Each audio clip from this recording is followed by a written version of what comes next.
नमस्ते बच्चों।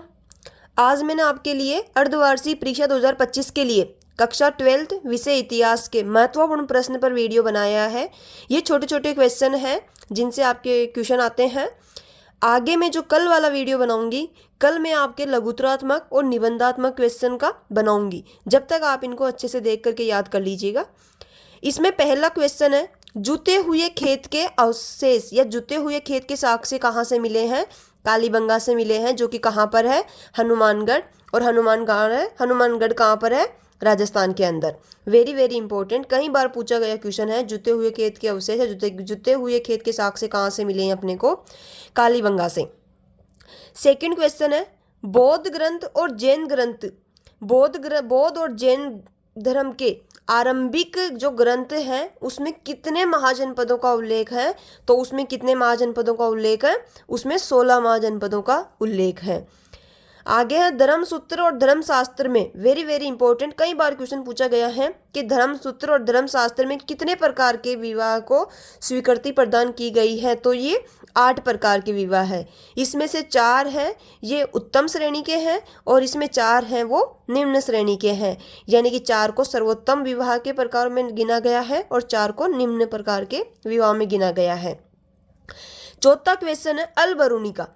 अल बरूनी किसके साथ भारत आया था? अल बरूनी किसके साथ भारत आया था? तो यह मोहम्मद गजनवी के साथ में भारत आया था। आगे इसी से रिलेटेड अपन क्वेश्चन देखते हैं। अल बरूनी की पुस्तक का नाम क्या है? किताब उल हिंद। अल बरूनी की पुस्तक का नाम है किताब उल हिंद। और ये कौन सी भाषा में है? अरबी भाषा के अंदर है। अल बरूनी कहाँ से आया था? यह है उज्बेकिस्तान के ख्वारिज्म स्थान है, वहां से आया था। यानी कि अल बरूनी कहाँ से आया था? उज्बेकिस्तान ख्वारिज्म। और अल बरूनी की पुस्तक का नाम क्या है? किताब उल हिंद। और कौन सी भाषा में है ये? अरबी भाषा में।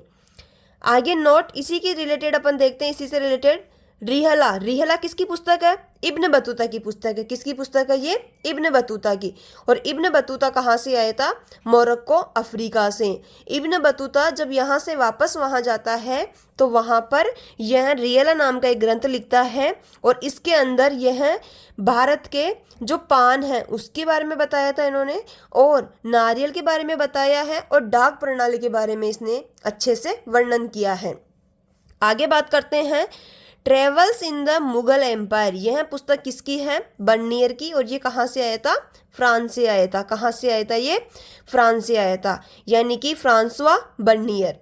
और इसकी पुस्तक का नाम है travels in the Mughal Empire, क्योंकि यह मुगल साम्राज्य के टाइम में आया था, इसीलिए इसकी पुस्तक का नाम क्या है? Travels in the Mughal empire. ये बर्नियर जो होता है ये भारतीय संस्कृति की तुलना यूरोपीय संस्कृति से करता है और यह यूरोपीय संस्कृति को ज़्यादा सर्वश्रेष्ठ बताता है भारतीय संस्कृति की तुलना में।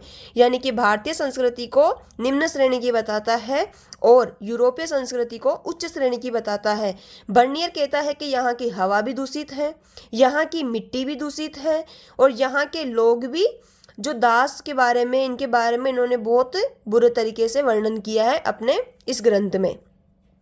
तो अपना एक लेसन है यात्रियों के नजरिए, उसमें इन तीनों यात्रियों के बारे में बात करते हैं, अल बरूनी, इब्न बतूता और बर्नियर। तो याद रखना है कि अल बरूनी उज्बेकिस्तान से आए थे, इब्न बतूता मोरक्को, अफ्रीका से आए थे और बर्नियर फ्रांस से आए थे। अल बरूनी की पुस्तक का नाम है किताब उल हिंद। इब्न बतूता की पुस्तक का नाम है रिहला, जो कि इब्न बतूता दिल्ली का उस टाइम में सुल्तान था मोहम्मद बिन तुगलक, उसके समय में यहाँ पर आता है। और मोहम्मद बिन तुगलक ने इब्न बतूता को काजी के पद पर नियुक्त किया था और चीनी राजदूत बना करके चीन भी इसको भेजा था। और यह भारत में आता है 1336 ईस्वी में और जाता है 1347 ईस्वी में। यानी कि यह 1336 से 1347 तक यहाँ पर रहता है। इसके बारे में बात करते हैं आगे। 1857 की क्रांति का तात्कालिक कारण क्या है? चर्बी लगे कारतूस का प्रयोग। यानी कि 1857 की जब क्रांति चल रही थी तो उसका तात्कालिक कारक क्या है? चर्बी लगे कारतूस का प्रयोग, यानी कि उस समय सैनिकों के मध्य अफवाह फैलाई गई थी कि आप जिन कारतूसों का प्रयोग कर रहे हैं उसके अंदर गाय और सूअर की चर्बी लग रही है, पहले उनको मुंह से खींचना पड़ेगा, उसके बाद में चलाना पड़ेगा। तो उस समय जो सैनिक थे, मुस्लिम और हिंदू दोनों सैनिक से इनको मानते थे कि इससे हमारा धर्म भ्रष्ट हो जाएगा, इसीलिए उन्होंने 1857 की क्रांति में भाग लिया था। आगे है छठा क्वेश्चन, हड़प्पा सभ्यता का विशाल स्नानागार कहाँ से मिला है? मोहनजोदड़ो से मिला है। मोहनजोदड़ो की खोज किसने करी थी? राखलदास बनर्जी ने 1922 में, और हड़प्पा की खोज 1921 में दयाराम साहनी ने करी थी। आगे सातवां क्वेश्चन है कि भारतीय पुरातत्व के जनक कौन है? Alexander Cunningham. कई बार क्वेश्चन पूछा गया है, भारतीय पुरातत्व का जनक कौन है? Alexander Cunningham.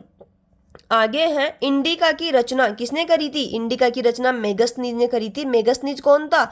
यूनानी राजदूत था। मेगस्थनीज सेल्यूकस निकेटर का राजदूत था, जो कि चंद्रगुप्त मौर्य के दरबार के अंदर आया था।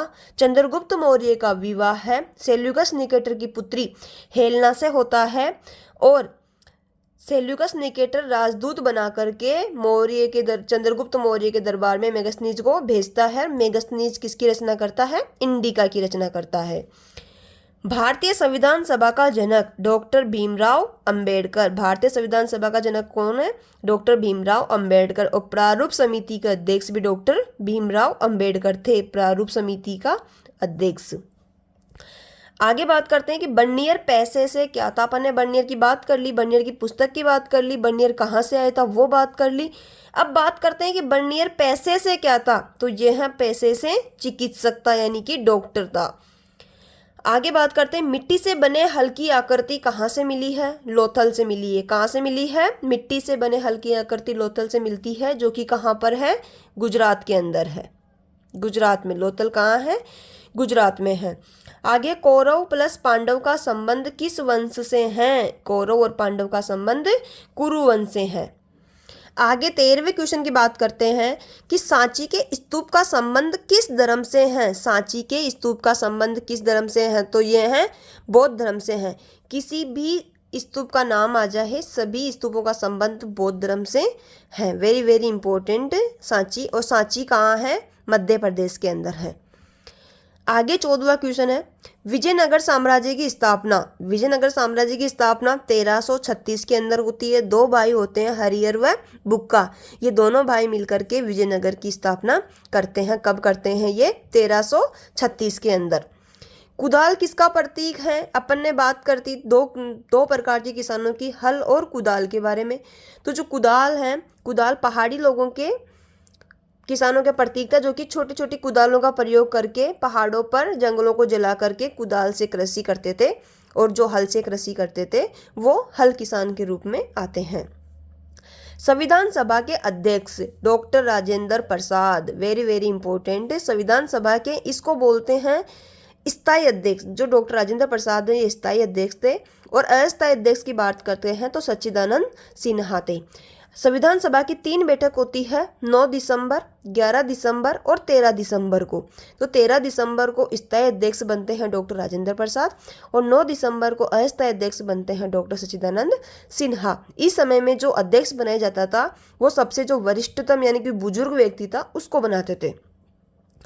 निम्न में से कौन सा पुरातत्व के अंतर्गत नहीं आता है? इसमें मैंने 4 ऑप्शन दिए हैं कि कौन सा पुरातत्व के अंतर्गत नहीं आता है। पुरातत्व का मतलब होता है खुदाई करें जमीन के अंदर और तब कुछ चीज़ें मिले। तो उस खुदाई के अंदर अभिलेख मिले हैं, सिक्के मिले हैं, पुराने मंदिर भी कुछ टूटे फूटे मिले हैं, लेकिन साहित्य एक ऐसा है जो पुरातत्व की खोज के अंदर जमीन के अंदर नहीं मिला। अगर जमीन के अंदर साहित्य मिलेगा तो पूरा खराब हो जाता। इसीलिए साहित्य एक ऐसा है जो पुरातत्व के अंतर्गत नहीं आता है। हल का प्रमाण वही मिट्टी के हल लोथल से मिलता है, जो कि गुजरात में है। सिंधु निवासी किस धातु से अपरिचित थे? वेरी वेरी इंपॉर्टेंट है। सिंधु निवासी किस धातु से अपरिचित थे? सोना से थे, चांदी से थे। अपन ने बात करी है कि सोना दक्षिणी भारत से जाता था, तांबा भी जाता था राजस्थान से जाता था, खेतरी झुंझुनू से। चांदी भी बाहर से आती थी। और जो लोहा है इसकी कहीं पर भी हड़प्पा सभ्यता में बात नहीं हुई है, यानी कि हड़प्पा के निवासी लोहे से अपरिचित थे, लोहे के बारे में नहीं जानते थे। लोहे का आविष्कार हड़प्पा सभ्यता के बाद में हुआ था। सबसे लंबे हड़प्पा शिलालेख पर कितने चिन्ह हैं? Very very important. सबसे लंबे हड़प्पा शिलालेख पर कितने चिन्ह हैं? 26 प्रकार के चिन्ह हैं। शिलालेख 3 प्रकार के होते हैं। अभिलेख होते हैं, शिलालेख जो शिला पर लिखे जाते हैं, और गुहालेख जो गुफाओं के अंदर लिखे जाते हैं। तो सबसे लंबे हड़प्पा शिलालेख पर कितने चिन्ह हैं? 26 प्रकार के चिन्ह हैं। आगे है राजगाह या Rajgriha. Very very important. Rajgah या राजगृह या राजगीर तीनों आ जाए तो ये कौन से महाजनपद की राजधानी थी? ये मगध महाजनपद की राजधानी थी। अपन ने बात करी थी कि मगध के सर्वाधिक शक्तिशाली होने के कारण क्या क्या है। एक तो वहाँ लोहे की खदानें, एक वहाँ पर सुसंगठित सेना, एक वहाँ पर जंगल में हाथी मिलते थे तो इसीलिए भी शक्तिशाली थे, और एक वहाँ पर उपजाऊ जमीन थी। ये 4 चीज़ें अपने को याद रखनी इनके शक्तिशाली होने के लिए। अर्थशास्त्र किसने लिखा था? अर्थशास्त्र की रचना चाणक्य या कौटिल्य ने करी थी, और यह चंद्रगुप्त मौर्य का दरबारी था, और इसी की सहायता से चंद्रगुप्त मौर्य ने 321 ईसा पूर्व के अंदर मौर्य वंश की नींव डाली थी। आगे 23वां क्वेश्चन है, प्रयाग प्रशस्ति के रचयिता कौन है? प्रयाग प्रशस्ति के रचयिता हरिसेन होते हैं, जो कि समुद्रगुप्त के दरबारी कवि रहते हैं। वेरी वेरी इंपॉर्टेंट है। इसमें 3 क्वेश्चन बनेंगे। समुद्रगुप्त के दरबारी कवि हरिसेन। हरिसेन ने कौन सी प्रशस्ति रचना करी है? प्रयाग प्रशस्ति की। प्रयाग प्रशस्ति के रचयिता कौन है? हरिसेन। आगे है प्रभावती गुप्त किसकी पुत्री थी? वेरी वेरी इंपॉर्टेंट है। यह गुप्त साम्राज्य यानी कि गुप्त वंश के चंद्रगुप्त द्वितीय की पुत्री थी प्रभावती गुप्त, और इसका विवाह हुआ था वाकाटक नरेश से। चीनी यात्री कौन कौन थे? स्वानसांग और फाहियान। तक्षशिला किस महाजनपद की राजधानी थी? गांधार महाजनपद की राजधानी तक्षशिला थी। अशोक के ब्राह्मी शिलालेखों का अर्थ सर्वप्रथम किसने निकाला था? यानी कि सबसे पहले अशोक की ब्राह्मी लिपि का अध्ययन किसने किया था? जेम्स प्रिंसेप ने किया था। ब्राह्मी लिपि का अध्ययन किसने किया? जेम्स प्रिंसेप ने। अब बुद्ध के बचपन का नाम? सिद्धार्थ। वेरी वेरी इंपॉर्टेंट है। बुद्ध के बचपन का नाम सिद्धार्थ है। इसमें मैंने 4 क्वेश्चन डाले हैं। बुद्ध को ज्ञान प्राप्त कहाँ हुआ? बोध गया में। महात्मा बुद्ध यानी गौतम बुद्ध का जन्म कब होता है? लुम्बिनी में। कहाँ होता है? लुम्बिनी में। पहला उपदेश कहाँ पर देते हैं? सारनाथ में। और मृत्यु कहाँ होती है? कुशीनगर पावा बिहार के अंदर इनकी मृत्यु होती है। चारों चीज़ें याद रखनी है। बुद्ध के बचपन का नाम सिद्धार्थ। बुद्ध को ज्ञान प्राप्त कहाँ हुआ? बोधगया में। बुद्ध का जन्म लुम्बिनी में। पहला उपदेश सारनाथ में। और मृत्यु कहाँ होती है इनकी? कुशीनगर। नेक्स्ट अपन 30वें क्वेश्चन की बात करते हैं। सांची स्तूप की खोज कब होती है? 1818 में। सांची स्तूप की खोज कब होती है? 1818 में। सांची के स्तूप सांची के स्तूप के संबंध किससे होता है? बौद्ध धर्म से संबंधित होते हैं। पहले भी इसका क्वेश्चन आ गया है। आगे बात करते हैं जैन धर्म के 24वें तीर्थंकर महावीर स्वामी हैं। जैन धर्म के 24वें तीर्थंकर कौन थे? महावीर स्वामी। और पहले तीर्थंकर थे ऋषभ देव। और जैन धर्म का जो स्टार्टिंग में जिसने इसकी स्थापना करी थी वो ऋषभ देव था, और वास्तविक स्थापना महावीर स्वामी ने करी थी। इब्न बतूता को किसने दिल्ली का काजी नियुक्त किया था? तो किसने किया था? मोहम्मद बिन तुगलक ने। इब्न काजी का मतलब होता है जज। जज के पद पर नियुक्त किया था इब्न बतूता को मोहम्मद बिन तुगलक ने। 1333 में भारत आता है, 1347 में गया था।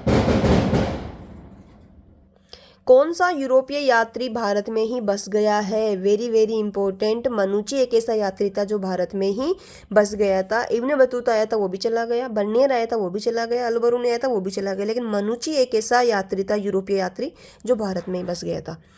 बात करते हैं अलवार और नैनार के बारे में। अलवार जो थे, जो भगवान श्री विष्णु के जो संत थे वो कहलाते थे अलवार, और जो भगवान शंकर भगवान जी या शिव भगवान जी के जो अनुयायी थे वो कहलाते थे नैनार। तो अलवार स्त्री संत थी अंडाल, और नैनार स्त्री संत कर्राइकल अम्मैयार। नैनार की जो रचना है वो है तवरम। खालसा पंथ की स्थापना गुरु गोविंद सिंह ने करी थी। लिंगायत आंदोलन के जनक बासवन्ना थे। लिंगायत आंदोलन जनक कौन थे? बासवन्ना, जो कर्नाटक के वीर शैव परंपरा से संबंधित थे। हम्पी की खोज किसने करी थी? कर्नल कॉलिन मैकेंजी ने। वेरी वेरी इंपॉर्टेंट है। 1800 ईस्वी में हम्पी की खोज कर्नल कॉलिन मैकेंजी ने करी थी। विजयनगर का विट्ठल मंदिर, विजयनगर में 2 मंदिर फेमस थे, विट्ठल मंदिर और पंपा देवी का मंदिर। जो विट्ठल मंदिर था किसको समर्पित थे? भगवान विष्णु को समर्पित था। जिनसे कामिल कौन सी फसलें थी? सर्वोत्तम फसलें थी, सर्वोत्तम किस्म की फसलें थी। और इसमें कौन कौन सी फसलें आती है? गन्ना प्लस कपास।